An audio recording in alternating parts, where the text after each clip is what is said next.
Baik, selamat pagi jemaat yang saya kasihi. Kita akan langsung lanjutkan materi kita. Sebentar, saya sinkronkan dulu dengan yang ada di laptop saya.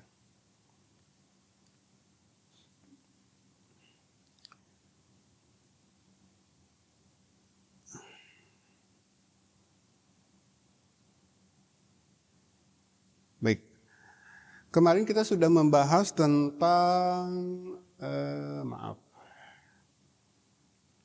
ini ya, contoh perbandingan antara tatanan ilahi dengan tatanan dunia mengenai struktur kepemimpinan yang kita lihat dari kasus Musa di Perjanjian Lama ya.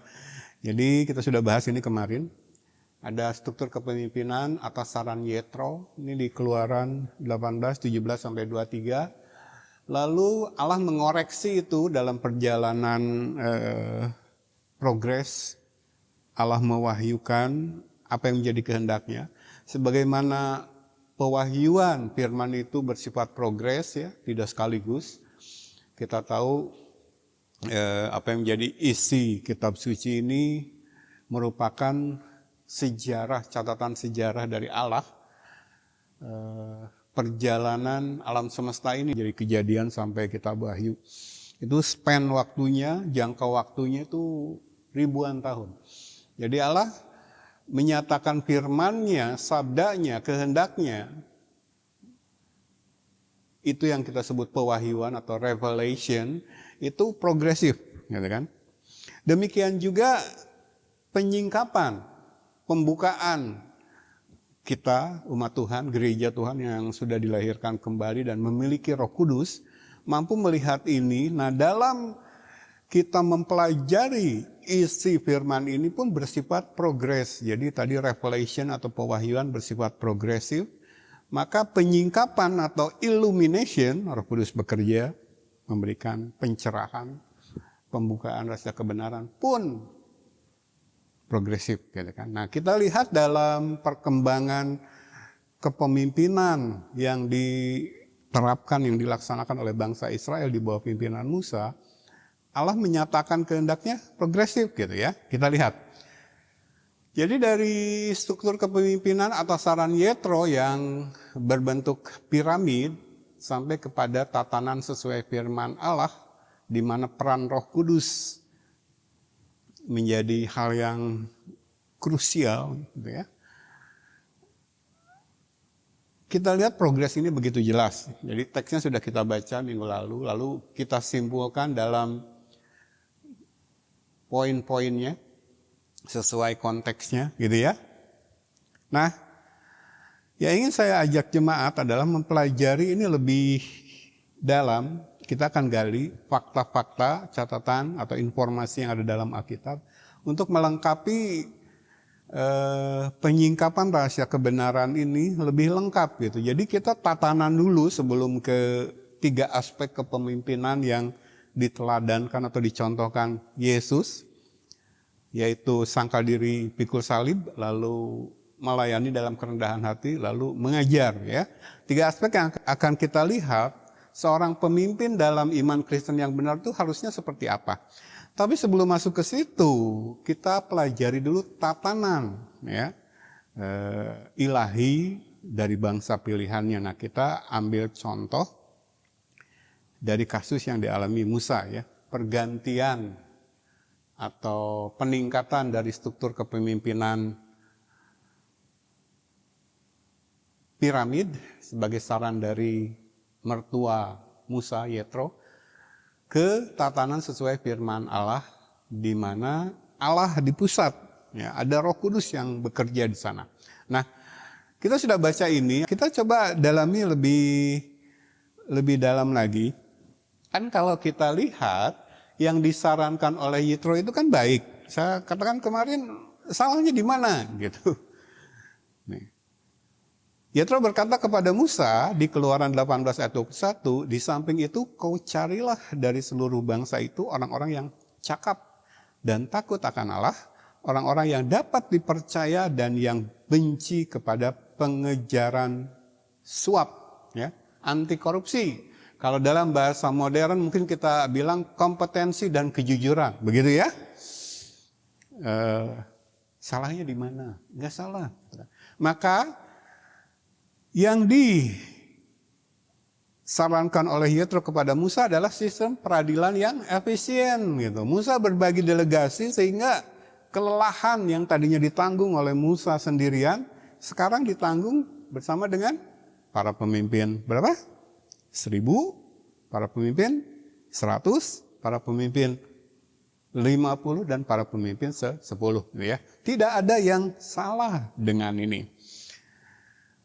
Nah, apalagi kalau kita lihat Musa itu dididik selama 40 tahun dalam didikan bangsa Mesir.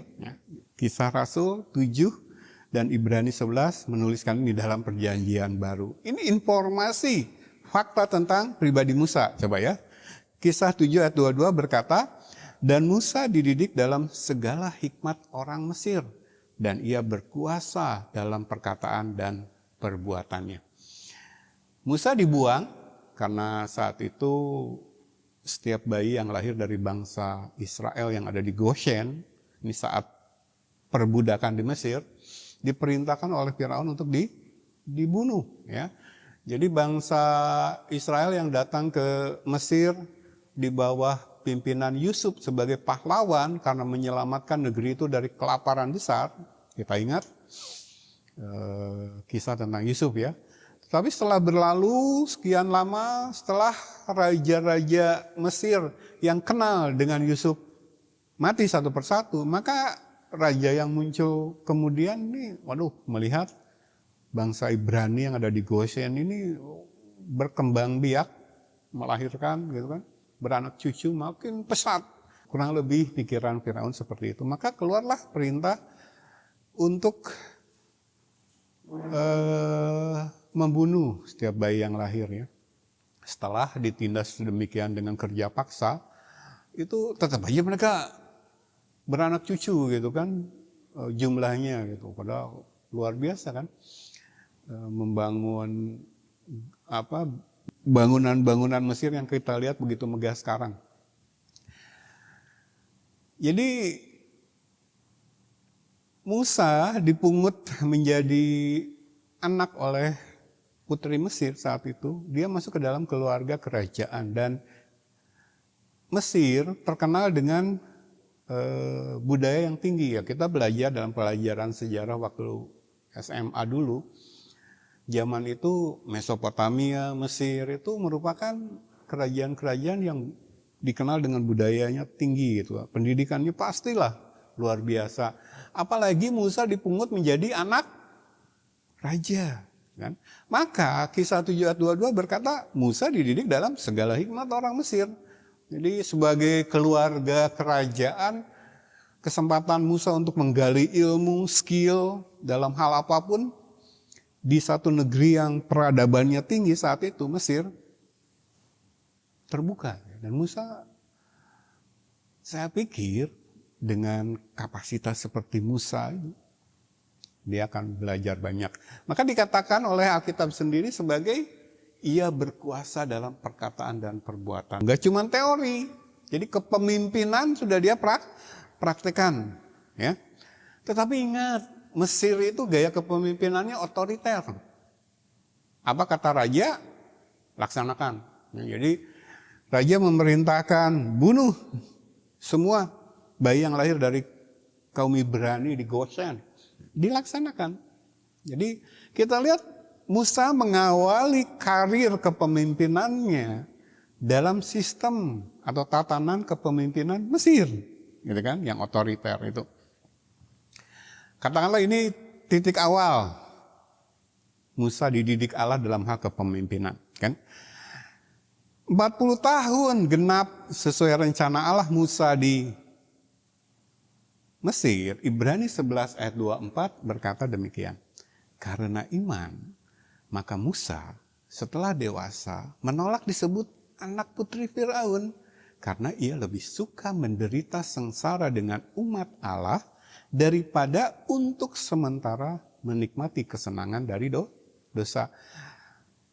Saat kita membaca kisah ini dalam perjanjian lama, khususnya kitab Keluaran, kita sudah menangkap iman Musa lah yang dia berani meninggalkan hal yang enak. Keluarga kerajaan di satu negeri yang peradabannya tinggi gitu ya. Dia berani meninggalkan itu semua, lalu dia bergabung, menyatakan diri. Jadi integritas diri Musa itu luar biasa saya pikir. Dia tahu siapa dia, saya orang Ibrani. Apalagi kemudian setelah mengetahui mungkin rahasia, oh dia sebenarnya anak pungut. Tapi saya yakin dari masa kecil dia sudah merasakan sesuatu yang lain gitu, sesuatu yang beda antara dirinya, apa yang ada di dalam dirinya dengan lingkungan sekitarnya. Ya. Jadi nggak mungkin kesadaran pada saat 40 tahun ini muncul tiba-tiba. Ya, pasti sesuatu yang bertumbuh di dalam dirinya sampai dia mempunyai satu keberanian, satu keputusan nekat, gitu kan? Saya harus tinggalkan segala keenakan duniawi ini. Dia tahu karena di luar kehendak Allah, bahkan melawan, menjajah, menista bangsa pilihan Allah, itu semua adalah kesenangan dari dosa ya. Maka dia menolak disebut anak Firaun. Kita sudah tahu lah kejadiannya, Musa sampai harus lari dari Mesir ya. Tapi kita lihat catatan ini ya. Nah, ini bagian dari perkembangan bagaimana Allah mendidik Musa dalam tatanan ilahi termasuk kepemimpinan ya. Coba kita lihat lagi.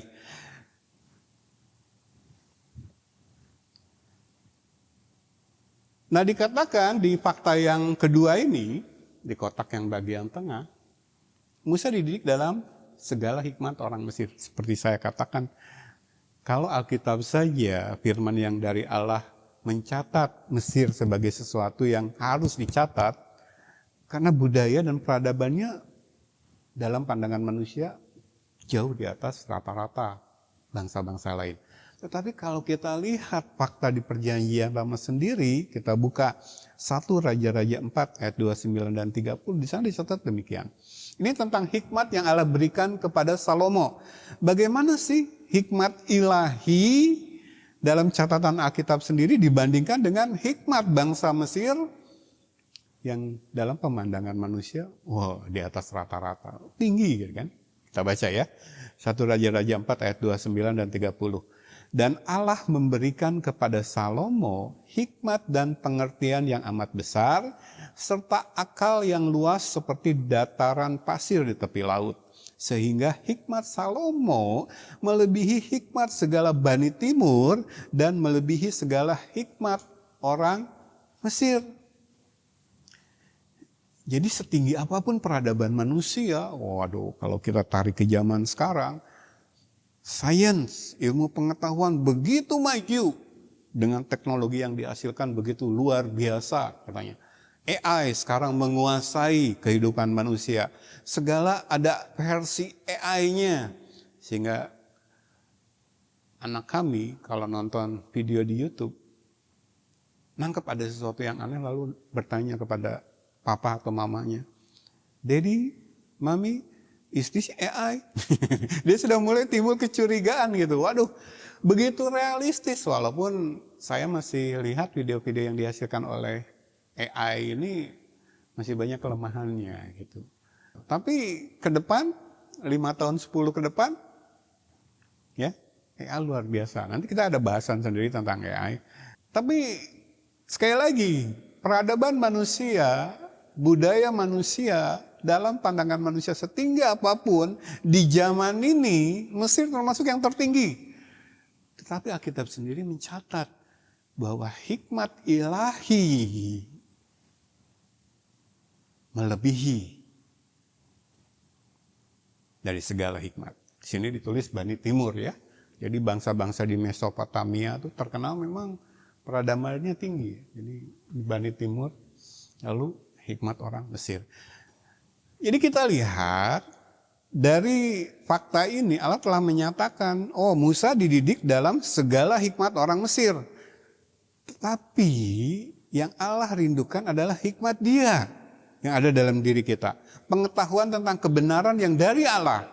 Itu mengatasi segala kepintaran, segala hal yang dianggap kebenaran oleh manusia. Ya. Nah, berbicara tentang hikmat dalam konteks kepemimpinan, sekali lagi saya ingatkan, Musa dididik dalam segala hikmat orang Mesir, tapi ingat tatanan kepemimpinan Mesir adalah otoriter. Bahkan Raja Mesir dianggap sebagai dewa, keturunan dewa apalah gitu. Jemaat bisa cari di Google. Disembah gitu. Tidak beda dengan kalau kita ingat kisah Daniel dengan 3 sahabatnya ya, Sadrak, Mesak, Abednego, diperintahkan untuk menyembah patung raja saat itu. Kurang lebih seperti itu. Jadi di sini kita mendapatkan clue atau petunjuk bahwa belum selesai nih perjalanan Musa dididik Allah dalam hal tatanan ilahi dan kepemimpinan. Tapi paling tidak kita tahu secara manusia Musa dibekali dengan pengetahuan, skill luar biasa ya, dalam hal kepemimpinan. Oke, kita lanjut. Nah, kalau saya gambarkan, saya petakan, didikan Mesir di sini.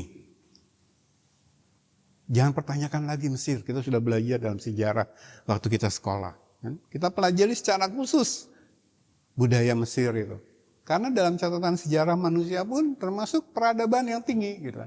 Tapi dalam konteks rencana Allah, kehendak Allah, apa yang diagung-agungkan manusia, kita harus berani taruh di dasar, sepintar apapun dia. Musa jangan salah, Alkitab sendiri mencatat dia berkuasa dalam segala perkataan dan tindakan. Gak cuma teori dia.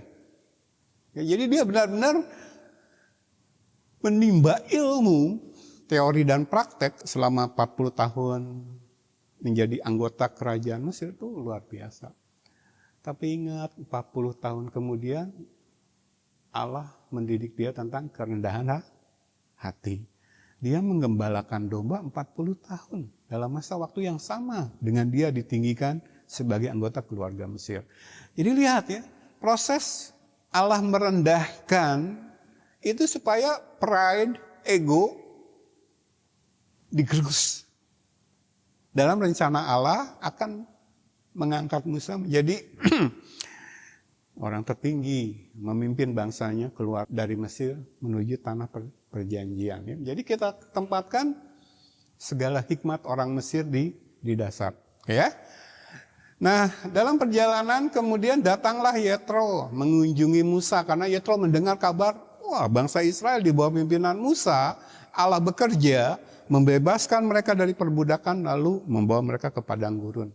Yetro membawalah istri Musa dan anak-anaknya untuk mengunjungi. Nah saat itulah nasihat Yetro datang dalam kehidupan Musa. Yang kita lihat tadi ya. Dengan nasihat Yetro, Musa belajar mendelegasikan, mempercayakan, mengangkat orang-orang kepercayaan lalu berbagi tugas dengan mereka. Lalu terciptalah sistem peradilan yang efisien. Begitu ya. Ini terjadi sebelum kejadian Gunung Sinai ya.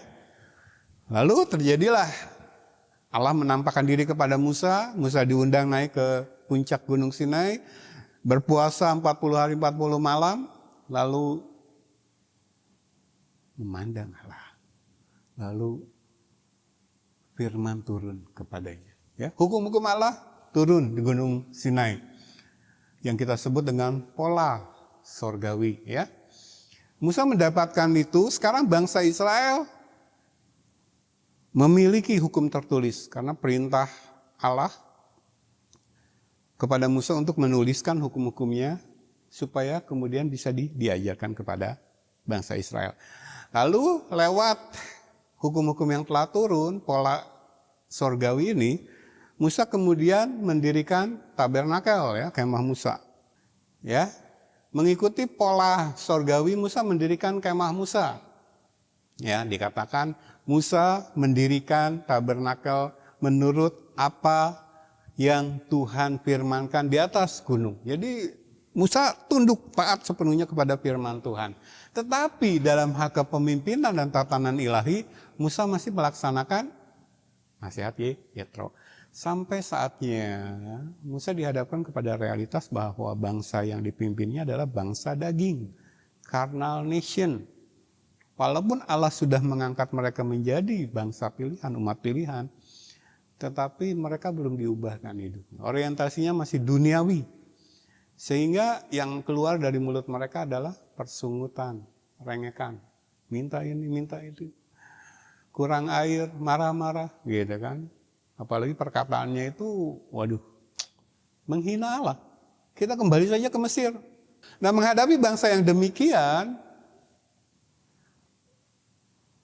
tugas yang sudah didelegasikan kepada pemimpin 1000, pemimpin 100, pemimpin 50 dan 10 ini, toh tetap membuat Musa kewalahan.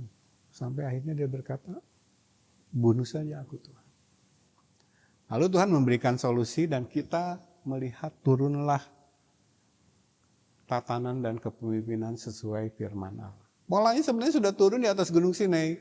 Cuman Allah menggenapi firman-Nya di situ kan. Lalu diperintahkanlah Musa memilih 70 tua-tua. Lalu mereka mengelilingi kemah pertemuan, Allah turun di situ, berfirman di situ. Lalu Allah mengambil sebagian dari roh yang ada pada Musa, lalu membagikannya kepada 70 tua-tua. Maka terjadilah tidak sekedar tatanan atau sistem kepemimpinan yang mengejar efisiensi dan efektivitas menurut tujuan dan maksud manusia, tetapi kehendak Allah yang lebih diutamakan. Jadi satu rohnya ini loh yang menjadi kunci ya. Nah, saya begitu melihat bahwa inilah gambaran tentang gereja di perjanjian baru. Kita sudah melihat ayat-ayatnya ya minggu kemarin. Satu roh, kesatuan roh. Itu yang membuat orang-orang yang berkumpul di gereja pada hari Minggu seperti ini bukan lagi orang-orang duniawi. Yang mereka pikirkan ada perkara-perkara di atas di mana Yesus ada, duduk di sebelah kanan Allah Bapa. Ya, mereka akan sibuk, passion yang luar biasa, berapi-api untuk mengumpulkan bukan harta duniawi yang akan dimakan karat dan ngengat, kata firman, tetapi harta sorgawi. Mereka tahu persis bahwa harta duniawi itu kepercayaan Allah bagi mereka sebagai provisi untuk mengejar visi kekekalan, bukan untuk memuaskan nafsu duniawi. Kita akan bahas ini lebih lanjut, ya. Tetapi dari peta ini kita melihat progres, dan saya melihat bahwa apa yang diturunkan Allah, model tatanan dan kepemimpinan di titik ini, itu merupakan gambaran dari perjanjian baru, ya. Karena kalau kita lihat Musa membangun tabernakel atau kemah pertemuan sesuai pola sorgawi, ini kan menggambarkan gereja. Dan dalam perjanjian baru gereja bukan berbicara gedung, bukan berbicara organisasi, bukan. Tapi berbicara tentang pribadi-pribadi yang sudah diubahkan oleh Allah sendiri lewat kelahiran kembali. Dia memiliki Roh Kudus dan dia mencintai firman. Gitu ya. Allah menyatakan dan mengajarkan di dalam Alkitab bahwa gereja dari bahasa Yunani eklesia merujuk kepada suatu perhimpunan, perkumpulan, atau jemaat orang-orang yang terpanggil untuk mengikuti Yesus, bukan bangunan fisik, bukan organisasi bentukan manusia, juga bukan klub sosial. Gereja digambarkan sebagai komunitas yang hidup.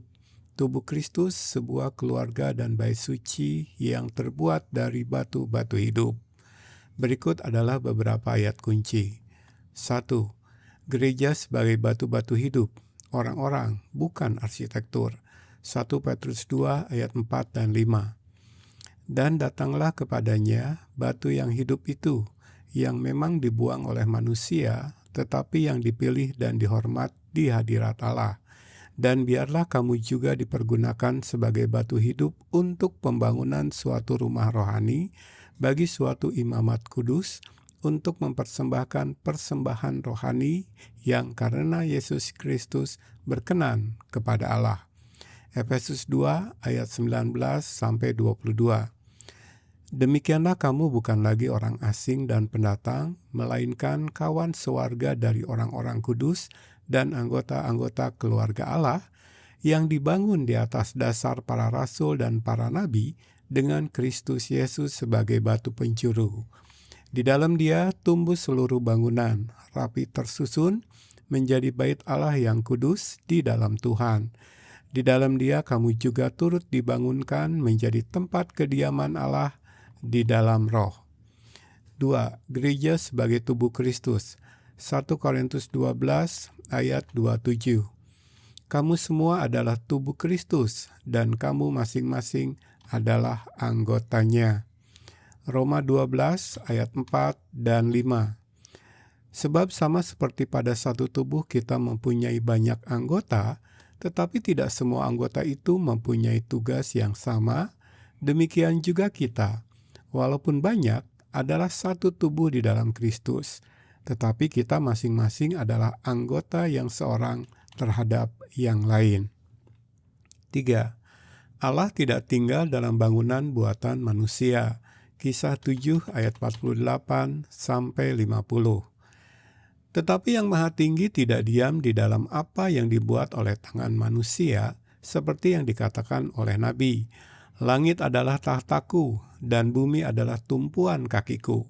Rumah apakah yang akan kamu dirikan bagiku? Demikian firman Tuhan. Tempat apakah yang akan menjadi perhentianku? Bukankah tanganku sendiri yang membuat semuanya itu? Kisah 17 ayat 24-25. Allah yang telah menjadikan bumi dan segala isinya, Ia yang adalah Tuhan atas langit dan bumi, tidak diam dalam kuil-kuil buatan tangan manusia, dan juga tidak dilayani oleh tangan manusia seolah-olah ia kekurangan apa-apa, karena Dialah yang memberikan hidup dan napas dan segala sesuatu kepada semua orang. 4. Gereja adalah di mana saja orang percaya, orang Kristen benar, orang-orang yang sudah dilahirkan kembali berkumpul. Matius 18 ayat 20. Sebab di mana 2 atau 3 orang berkumpul dalam namaku, di situ aku ada di tengah-tengah mereka. Roma 16 ayat 5. Salam juga kepada jemaat di rumah mereka. Salam kepada Epenetus, saudara yang kukasihi, yang adalah buah pertama dari daerah Asia untuk Kristus. 5. Gereja adalah keluarga Allah. 1 Timotius 3 ayat 15 dan 16. Jadi jika aku terlambat, sudahlah engkau tahu bagaimana orang harus hidup sebagai keluarga Allah, yakni jemaat dari Allah yang hidup, tiang penopang dan dasar kebenaran. Dan sesungguhnya agunglah rahasia ibadah kita. Dia yang telah menyatakan dirinya dalam rupa manusia, dibenarkan dalam roh, yang menampakkan dirinya kepada malaikat-malaikat, diberitakan di antara bangsa-bangsa yang tidak mengenal Allah, yang dipercayai di dalam dunia, diangkat dalam kemuliaan. Ya, dan tugas seorang imam adalah kalau mengikuti teladan Kristus di bawah pimpinan Roh Kudus, sangkal diri pikul salib, melayani dalam kerendahan hati, lalu mengajar. Itu yang akan kita lihat yang diteladankan oleh Kristus, ya. Maka kalau kita simpulkan hal kepemimpinan dalam tatanan ilahi ada 4.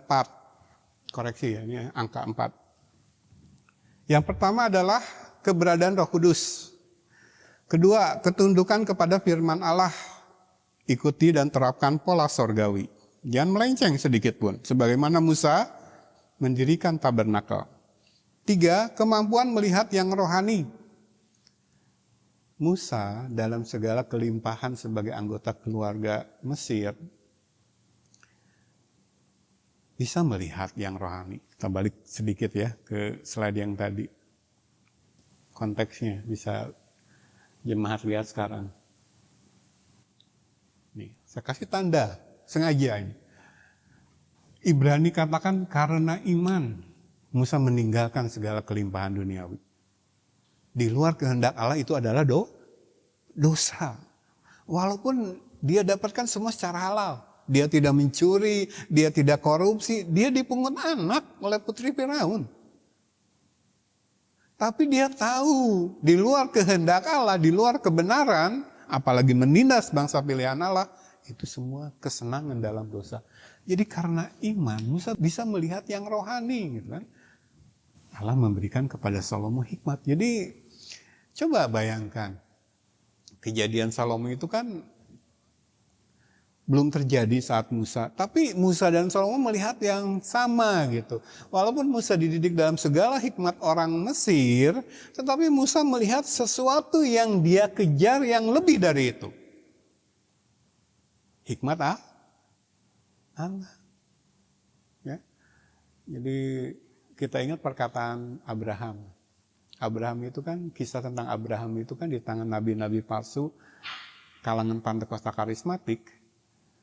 Diambil kisah Abraham, tapi penekanannya kepada hal-hal duniawi yang Allah berikan kepada Abraham. Padahal Abraham tidak mengejar semua itu. Jadi ketika dia dijanjikan tanah perjanjian, lalu dia melihat dengan iman, Allah pasti menggenapinya dengan segala kota-kotanya yang megah mungkin. Abraham katakan, bukan. Yang saya kejar, yang saya cari, sebagai tujuan hidup saya bukan kota-kota yang dibangun oleh tangan manusia, tetapi satu kota yang dibangun oleh tangan Allah sendiri. By faith, Abraham was looking for the city which has foundations, whose builder and maker is God. Hebrews 11:10. Abraham karena iman menanti-nantikan kota yang mempunyai dasar yang direncanakan dan dibangun oleh Allah. Ibrani 11 ayat 10. Jadi dia melihat yang rohani.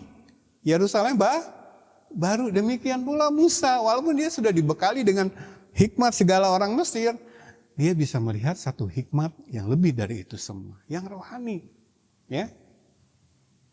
Sesuatu yang akan diberikan kepada Raja Israel di masa depan. Hikmat ilahi, ya. Jadi iman itu bisa melihat yang rohani. Allah menyediakan bagi kita sorga, kerajaannya, Roh Kudus yang memimpin selama kita hidup di dunia. Kebenaran firman. Allah sediakan itu, Allah siap memberikan itu. Tetapi tanpa iman yang benar, sekali lagi saya tekankan, tanpa iman yang benar kita tidak bisa melihat itu. Walaupun sudah Kristen ya. Balik lagi ke slide yang tadi.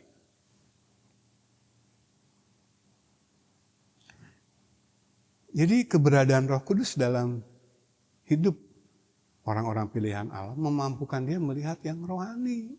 Ini ditegaskan di sepanjang perjanjian baru. Lalu yang keempat, tekun dan setia kepada proses ilahi. Belajar, dan belajar pengetahuan akan kebenaran. Karena kita semua bakal jadi pemimpin. Dan nanti setelah jadi pemimpin, tugas kita apa? Mengajar, dan mengajar. Termasuk di dalamnya menjadi teladan. Jadi kita tidak tahu dalam konteks kepemimpinan apa kita akan Allah jadikan di masa depan. Tetapi secara rohani begitu tegas. Kita semua gereja Tuhan, setiap pribadi adalah imam. Coba bayangkan tentang keluarga-keluarga Kristen zaman sekarang. Ini suami-suami yang tegas dalam ajaran Alkitab menurut kehendak dan tatanan ilahi akan menjadi imam dalam keluarga. Tidak dibekali itu oleh gereja.